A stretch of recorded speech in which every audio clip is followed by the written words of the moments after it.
Эта история произошла много лет назад в небольшой деревне. Мария провела всю свою жизнь в этой деревне, она здесь родилась и выросла, создала семью. Они очень любили друг друга, у них родилась красивая девочка, которую назвали София. Семья была счастлива много лет и создала много радостных воспоминаний. София выросла, влюбилась, вышла замуж. Из-за работы мужа Софии пришлось переехать далеко от родителей. Мария с мужем были счастливы за свою дочь и сказали ей, чтобы она не беспокоилась о них. Спустя несколько лет отец Софии серьезно заболел и, к сожалению, умер. После 40 лет брака Мария осталась в одиночестве. Вначале София настаивала, чтобы мама переехала к ней, чтобы она могла позаботиться о старой женщине. Мария отказалась, потому что не хотела покидать деревню, которая была ее домом. К счастью, даже живя одной, в деревне всегда находились люди, готовы помочь ей.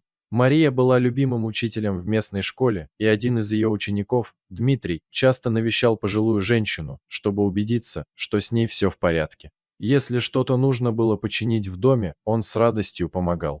Дмитрий был охотником, он часто отправлялся в ближайший лес, чтобы найти подходящую дичь, и иногда делился своей добычей со знакомыми. Однажды Дмитрий сказал, что у него есть сюрприз для Марии. На руках у охотника было 4 маленьких щенка. Он рассказал Марии, что нашел их в лесу совершенно одних, без матери поблизости. Однако он забыл упомянуть, что эти маленькие существа на самом деле не собаки, а волчата. Мария согласилась взять щенков к себе, она хотела завести собаку для компании и теперь могла спасти этих 4 одиноких малышей. Мария отвела щенков в свой дом и сразу нашла 4 старых миски для животных. Пожилая женщина насыпала в каждую миску порцию мяса, и щенки с радостью быстро все съели. Когда щенки уснули, Мария оставила их в доме и вышла на улицу, чтобы поблагодарить Дмитрия за то, что он нашел этих очаровательных малышей. Дмитрий понял, что Мария верит, что это щенки-собаки. Он подумал, что пока они маленькие, они не принесут никакого вреда, а пока он сможет найти подходящее место для них.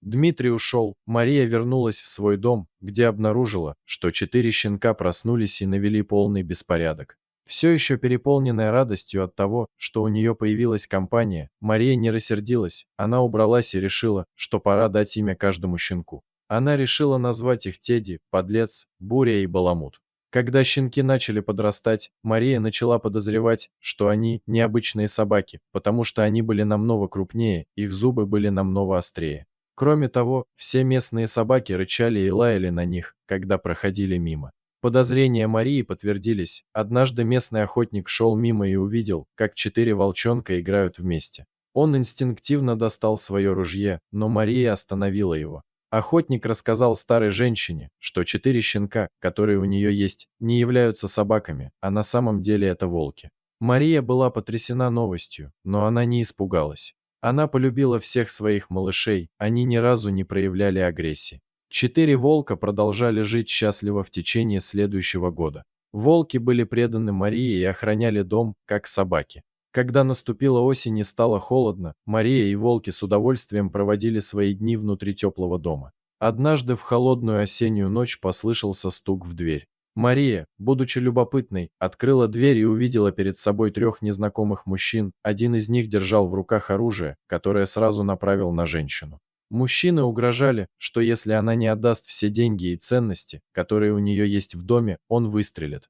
Вдруг они услышали громкое рычание, оказалось, что от шума проснулись волки, которые спали в гостиной. Они поняли, что Мария в опасности. Баламут, Подлец и Буря напали на мужчин, укусив их за ноги, в то время как Тедди побежал к Марии и встал перед ней, защищая ее от мужчины с оружием. Пока волки сражались, пожилая женщина потихоньку пробралась в свою спальню, где позвонила в полицию. Как только она закончила разговор, в доме раздался выстрел, за которым последовал крик животного.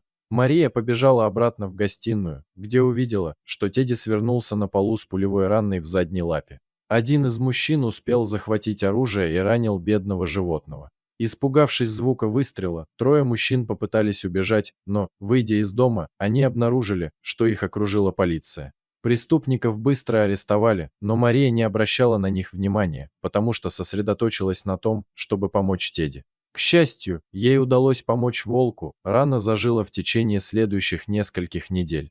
Новости о героических поступках четырех волков быстро распространились, но для Марии их новая слава не имела значения. Она любила их так, как полюбила бы любую другую собаку, и они отвечали ей любовью взамен. Дорогие зрители, если вам понравилось это видео, то ставьте лайк и подписывайтесь на наш канал. До свидания.